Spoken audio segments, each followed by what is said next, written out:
বাংলাদেশের অর্থনীতি ও দৈনন্দিন জীবন চলে জ্বালানি তেলের উপর নির্ভর করে। দেশে প্রধান জ্বালানি ডিজেল, যা মোট চাহিদার প্রায় ৭৫%।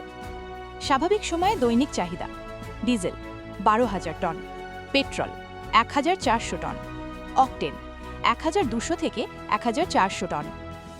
আতঙ্ক ও অতিরিক্ত মজুতের কারণে ডিজেলের চাহিদা বেড়ে দাঁড়ায় ২৪,০০০ থেকে ২৫,০০০ টনে, যা স্বাভাবিকের প্রায় দ্বিগুণ।